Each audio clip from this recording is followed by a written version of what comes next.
Bismillahirrahmanirrahim. Assalamualaikum warahmatullahi wabarakatuh. Innal hamdalillah nahmaduhu wa nasta'inuhu wa nastaghfiruhu wa na'udzu billahi min syururi anfusina wa min sayyiati a'malina. Man yahdihillahu fala mudhillalah wa man yudhlil fala hadiyalah.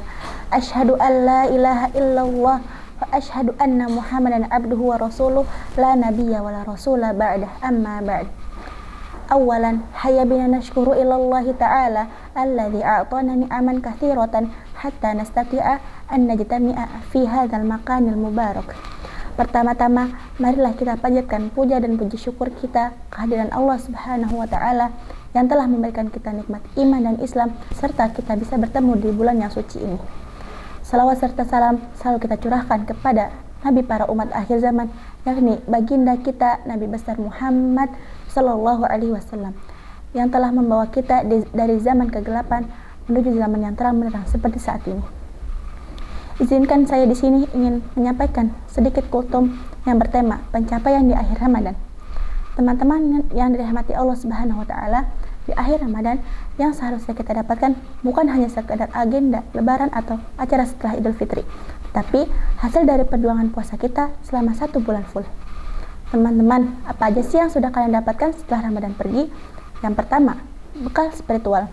Semestinya ada peningkatan kualitas ibadah yang nyata, seperti sholat tepat waktu, mentadabbur Al-Quran, serta istighfar yang menjadi suatu kebiasaan, bukan hanya sekadar rutinitas kita. Yang kedua, perubahan sikap dan akhlak. Ramadan semestinya meninggalkan jejak cara kita berbicara, bersikap, dan memperlakukan orang lain dengan sopan. Jika Ramadan lisan kita masih suka menyakiti hati orang lain, emosi kita masih sulit dikendalikan, dan kejujuran masih dikompromikan, berarti ada yang bermasalah dalam puasa kita. Yang ketiga, kesetiaan dalam menjaga istiqomah. Ramadan bukan tujuan akhir, tetapi madrasah. Yang perlu kita siapkan adalah komitmen untuk membawa nilai Ramadan menuju Ramadan berikutnya, seperti konsisten dalam ibadah, kepedulian sesama, dan kesadaran bahwa Allah tidak hanya kita dekati dalam Ramadan, tapi setiap saat.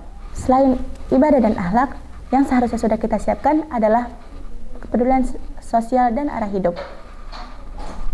Ramadan memang melatih kita menahan diri, tetapi ujian yang sebenarnya adalah bagaimana kita bersikap setelah kenyamanan puasa berakhir. Apakah empati kepada yang lemah tetap hidup, atau kembali tumpul ketika lapar tidak lagi kita rasakan. Juga tentang kesiapan kita meninggalkan dosa yang selama ini kita anggap kecil.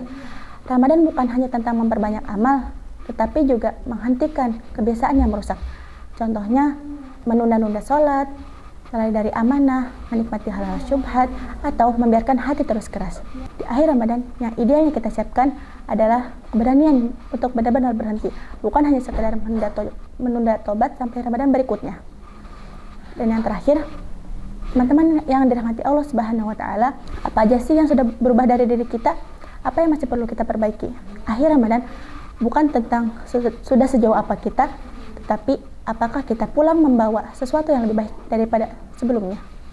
Ada sebuah hadis yang diriwayatkan oleh Ibunda Aisyah radhiyallahu anha, kana Nabi sallallahu alaihi wasallam idza dakhala asyru shadda mi'zarahu wa ahya lailahu wa ayqadha ahlahu. Diriwayatkan dari Aisyah radhiyallahu anha, Rasulullah sallallahu alaihi wasallam bersabda, Nabi sallallahu alaihi wasallam apabila telah masuki 10 malam terakhir Ramadan, beliau mengencangkan tali kainnya, menghidupkan malamnya, dan membangunkan keluarganya. Hadis riwayat Bukhari. Dari hadis tersebut, semoga kita bisa mencontoh Nabi SAW yang bersemangat dalam 1 bulan full, bukan hanya di awal tetapi juga di akhir. Kebenaran datangnya dari Allah, dan kesalahan datangnya dari saya. Hadanallahu wa iyyakum ajma'in, wa akhiru da'wana alhamdulillahi rabbil alamin.